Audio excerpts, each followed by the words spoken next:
Assalomu alaykum. Meni ismim Zokirxonov Shahzod. Bugun bachadon sohasidagi varikoz kasalligi haqida gaplashamiz.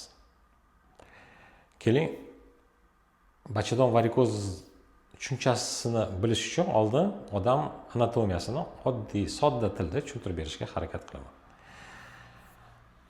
Rasmda o'sha bachadon sohasidagi anatomiyani chizib beraman.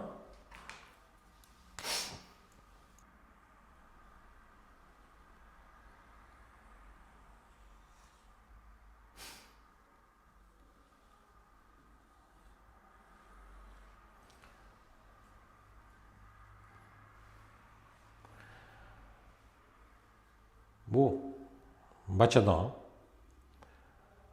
o'zida ko'pincha ayollarimiz tez tekshirib turishadi. Bu tuxumdon deymiz. Bachadonimizning orqasidan kovak vena o'tadi.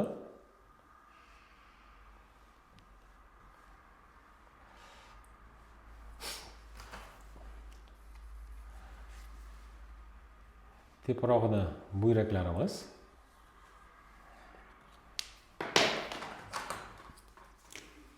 Teparog'ida buyraklarimiz bo'ladi.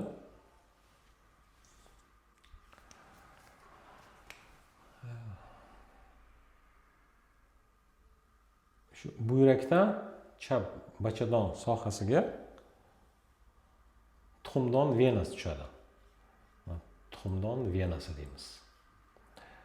Bu buyrak tomiridan tushadi. O'ng tomonda esa kovak venadan tuxumdon venasi tushadi. Venaning vazifasi, eslatib o'taman, qonni olib ketish kerak. Tomirimiz ichida klapanlarimiz bo'ladi. Shu klapanlar faqat tepaga ochilishi kerak. O'sha bachadonlarimiz tomirlaridan, hali tomirlardan qon bu yoqqa qo'yilib, yana buyrak orqali yurak sohasiga qon oqishi kerak. Varikoz, eslatib o'taman, bu kengayish degani, lotin tilidan tarjima qiladigan bo'lsa, kengaygan tomir. Varikoz nafaqat oyoqda, shu bachadon sohasidagi tomirlardan ham bo'ladi. Eng ko'p sababchi bo'lgan tomirimiz shu tuxumdon venasi hisoblanadi.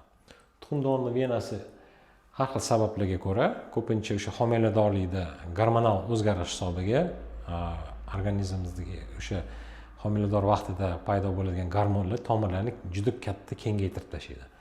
Shu kengaygan holatda ayrim bemorlarda tug'ib bo'lgandan keyin shu kengayish tiklanadi, ayrim bemorlarda bu kengayish tiklanmaydi. Ichida o'sha kengaygandan keyin ichidagi to'qimalar titilib ketib, kengayib ketib bo'ldi, boshqa tiklanmaydigan holatga keladi. Kengayib ketgandan keyin shu tomirlar ichida qon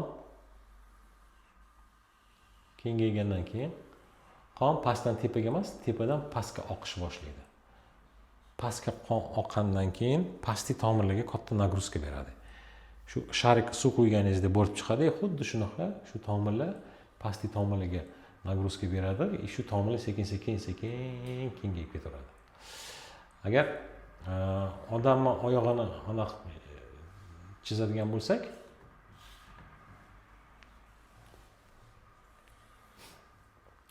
shu ko'pincha chap tomonda uchraydi, o'ng tomonda ham albatta uchraydi, ko'proq chap tomonda. Shu chiqqan bachadonlar oyoqning ostidan chiqib oyoqqa o'tib ketadi. Oyoqqa shuncha varikoz chiqib ketishi mumkin. Oldinga chiqishi mumkin, orqa tomonga chiqishi mumkin. Shu anatomik qaysi teshik orqali chiqish ehtimoli bilan o'sha yoqqa chiqib ketadi. O'zida ko'rganimizda mana aynan o'zi vrachlarimiz mana shu kengaygan venalarni ko'rish mumkin bachadon atrofidagi. Oldida bo'lishi, oltiga yetib qolishi mumkin, orqa tomonga ketib qolishi mumkin, har xil.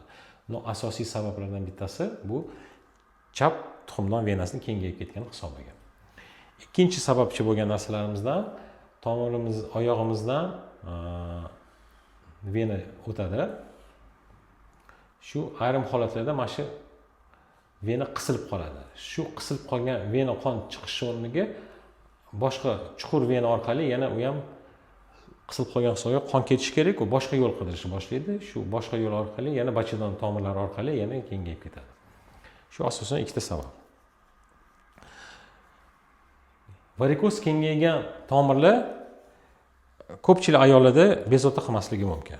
ya'ni UZIda bir xillarda ko'rishadi, varikozis bor ekan deydi. Bezovta qilmasa u narsani davolash kerak emas, hech narsa qilish kerak emas. Bemorlar 2 yil, 3 yilda bir marta UZI tekshiruvdan o'tib tursa bo'ldi. Ayrim bemorlarimizda tug'ib bo'lgandan keyin qornining pastki qismida og'riqlar paydo bo'ladi.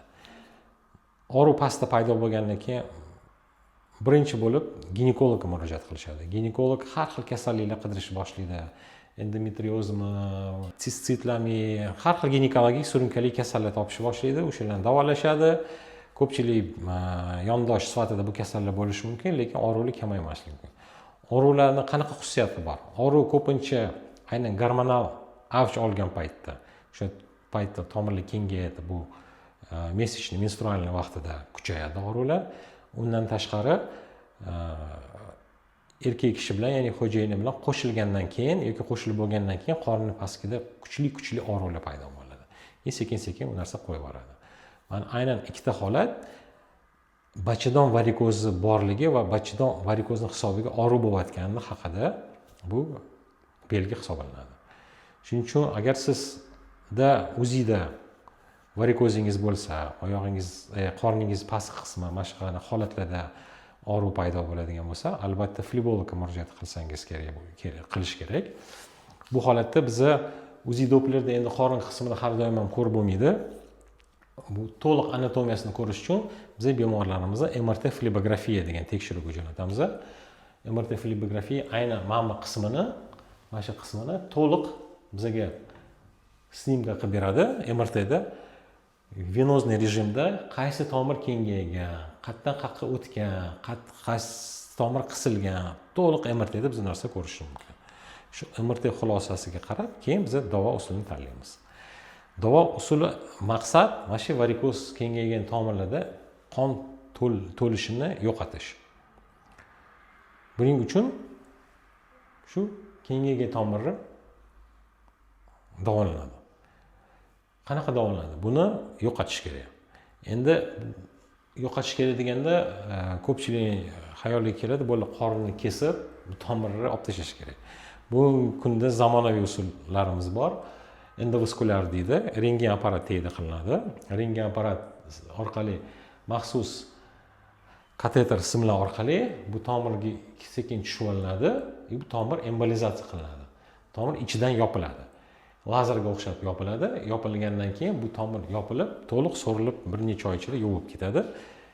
Oyoqqa bachadon atrofida kelayotgan varikoz kengaygan tomirlar ham reski kichrayib ketadi. Hattoki oyoqga kelayotgan tomirlar ham mana shu davo usulidan keyin o'z-o'zidan kichrayib kirib ketadi. Undan keyin operatsiya emas, ukol bilan ham yo'qotib yuborsa bo'ladi bu tomirlarni. Agar bu yerda torayish bo'ladigan bo'lsa, bachadon orqasidagi qismi hali aytganimdek torayish bo'ladigan, bu yoqqa stent qo'yiladi. Stent ham xuddi shunaqa rentgen apparat tagida qilinadi, angiografiya usuli orqali qilinadi. Ichiga qilib, mana shu maxsus setka qo'yiladi, tomir kengaytirib qo'yiladi. O'shandan keyin qon oqimi tiklangandan keyin bu yerda bosim kamayadi, varikoz kengaygan tomirlar ham ancha kamayib ketadi. Shuning uchun agar oyog'ingizdan tashqari yoki oyog'ingizda bo'lmasa ham qorningiz pastida varikoz aniqlangan bo'lsa va u sizni bezovta qilsa, albatta flebologga murojaat qilishingiz kerak. O'zbekistonda bu usullarni hamma ham qilavermaydi. Bizning klinikamizda va yana bitta klinikada bu usul bajariladi bugungi kunda. Eng zamonaviy amerikanskiy uskunalar yordami orqali bu usul davolanadi. Mahalliy anesteziya bemorlarimiz bolnitsada yotmaydi. Ko'p yotmaydi. 1-2 kun kuzatuv uchun yotiladi. Общий narkozlar berilmaydi. Ertasiga yana chiqib hayot tarzingizni davom ettirsangiz bo'ladi. Oddiy tilda tushuntirishga harakat qildim. Anatomiyani yaxshiroq tushunish uchun yana internetda ko'rishingiz bo'ladi. Yana ko'rsatib beraman. Bu bachadon, tuxumdon, shu tuxumdon venasidan varikoz ko'pincha ayollarimizda mana shu tuxumdon venasi kengayib ketadi. Normada 2-3 mm bo'ladi. 10-15 mm gacha kengayib ketadi. Uni faqat MRTda to'liq yaxshi ko'rishingiz mumkin. Agar savollaringiz bo'lsa, kommentariyda qoldiring. Hamma kommentariylarga javob berishga har doim harakat qilaman. Shunaqa tanishlaringiz bo'lsa, o'sha bachadon varikozi bezovta qilsa, yuborib qo'ysangiz bo'ladi. Ulashib qo'yinglar, albatta ularga foydali bo'ladi. E'tiboringiz uchun rahmat.